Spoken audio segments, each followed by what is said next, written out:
गुस्सा जब भी आता है अकेला नहीं आता, गुस्सा जब भी आता है पूरे फैमिली के साथ आता है। ये बड़ा गजब का जमाई है, ये बड़ा गजब का जमाई है। ये अकेला नहीं आता। जैसे बारात घर पर आती है तो अकेला दुल्हा नहीं आता, दुल्हे के साथ 200 बाराती भी आते हैं। ऐसे ही गुस्सा भी जब भी आता है अकेला नहीं आता, बल्कि अपने पूरे खानदान के साथ आता है। गुस्से की फैमिली भी जरा समझ लो, ताकि आपके दिमाग में रहे कि मुझे केवल गुस्से को नहीं निकालना है, बल्कि गुस्से के साथ उसकी पूरी फैमिली पर मुझे कंट्रोल करना है। क्रोध चंद जी के पापा जी का नाम है घमंडी राम जी। क्रोध के पापा का नाम क्या है? सब बोल लो, थोड़ा जोर से बोल लो, थोड़ा जोर से बोल लो, और जोर से। क्रोध के पापा का नाम घमंडी राम जी। क्रोध की मम्मी का नाम है उपेक्षा बाई। क्रोध की मम्मी का नाम उपेक्षा बाई है, क्योंकि जब भी हमारी अपेक्षाएं उपेक्षित होती हैं आदमी को क्रोध आता है। जब भी हमारी ईगो को चोट पहुंचती है तब आदमी को क्रोध आता है। तो क्रोध के पापा का नाम है घमंडी राम जी, क्रोध की मम्मी का नाम उपेक्षा बाई।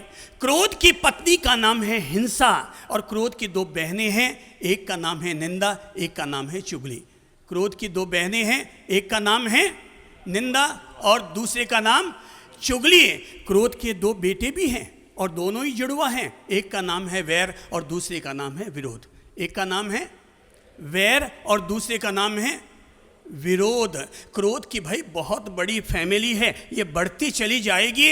अगर हमने क्रोध पर अंकुश नहीं लगाया तो आगे से आगे एक के साथ दूसरा फ्री। जैसे आजकल कोई व्यक्ति दूसरी बीवी लेकर आए तो बच्चा फ्री साथ में आता है, ऐसे ही क्रोध भी जब जब आता है तो अपने साथ किसी न किसी एक को अपने साथ फ्री में लेकर ही आता है। सावधान, पल भर का क्रोध भी हमारा पूरा भविष्य बिगाड़ सकता है।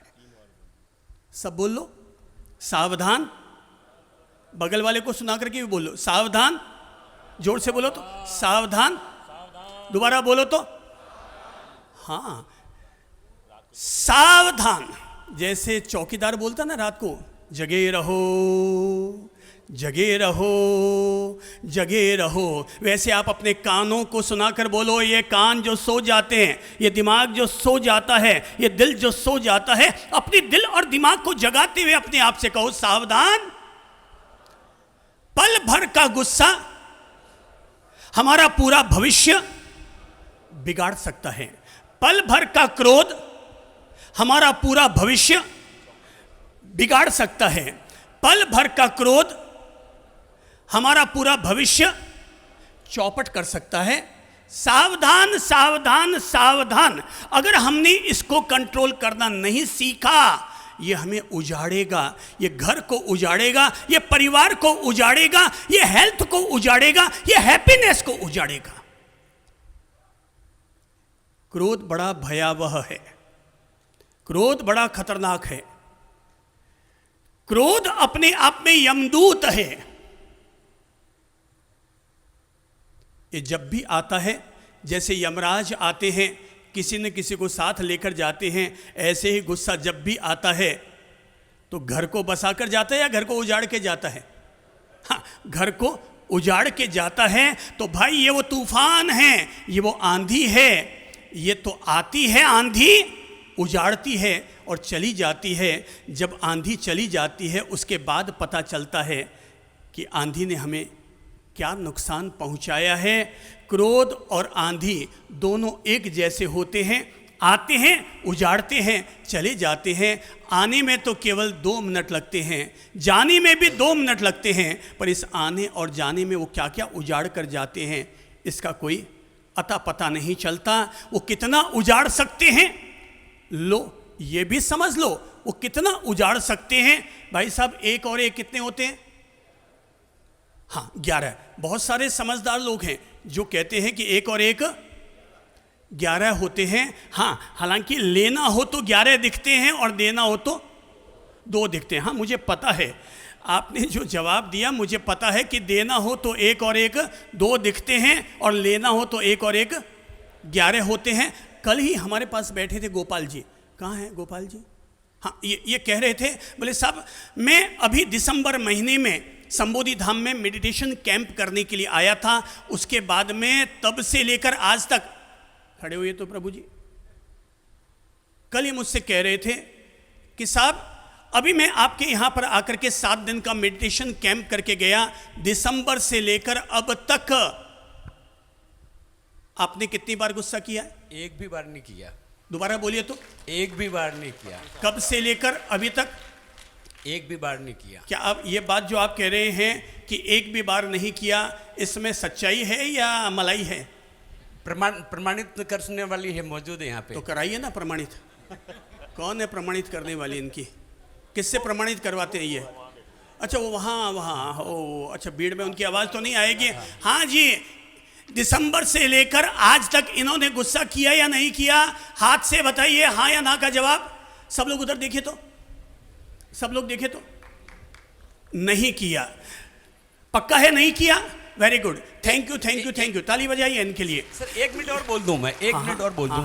2011 से पहले मुझे बहुत गुस्सा आता था। अच्छा। सेल टैक्स डिपार्टमेंट में तो वसूली के हिसाब से करता था। 2011 में आपसे जुड़ा था, राजनगर आप पधारे थे। नहीं, कौन से विभाग में थे जी?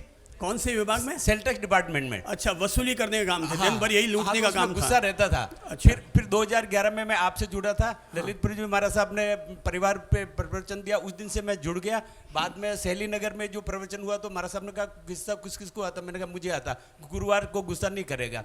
ठीक है। बाद में साधना केंद्र में जुड़ा तो महाराज साहब ने कहा कौन गुस्सा नहीं करता? मैंने गुरुवार को नहीं करता हूँ, अब बिल्कुल नहीं करना। तो उसे धीरे धीरे कम हो गया। तो अभी दिसंबर से लेकर अभी तक आपने? बिल्कुल नहीं, बिल्कुल नहीं, बिल्कुल नहीं ना, बिल्कुल नहीं, बिल्कुल नहीं, बिल्कुल नहीं। इनसे जिनको भी सीख लेनी हो अपने लिए सीख ले लो।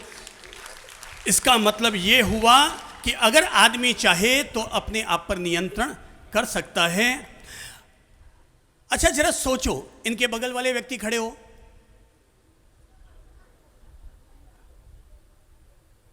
भाई साहब जरा एक बात बताइए कि अभी अगर आप यहाँ दिव्य प्रवचन सुन रहे हैं और सुनते सुनते आपको अभी अगर सुसु की शंका हो तो आप यही करेंगे या रोकेंगे? हैं? रोकेंगे। हाँ, मतलब ये अगर सुसु की शंका हो जाए तो ये कहते हैं रोकेंगे। भाई साहब जैसे इन्होंने कहा कि सुसु की शंका हो जाए तो रोकेंगे, अगर गुस्सा आ जाए तो क्या करेंगे? अब से रोकेंगे।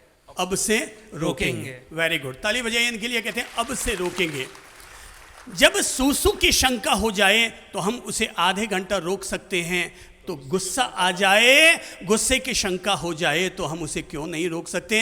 अगर मैंने कहा कि आधा घंटा सुसु की शंका रोकी जा सकती है, मैं तो कहूंगा आधे घंटा नहीं, अगर केवल 3 मिनट भी आपने अपने गुस्से की शंका रोक ली तो गुस्से की उम्र 3 मिनट से ज्यादा नहीं होती है। एक आदमी की उम्र 100 साल की हो सकती है, पर गुस्से की उम्र 100 साल की नहीं होती। वो उफनता हुआ दूध है, पल में उफनता है और 2 मिनट में ही शांत हो जाता है।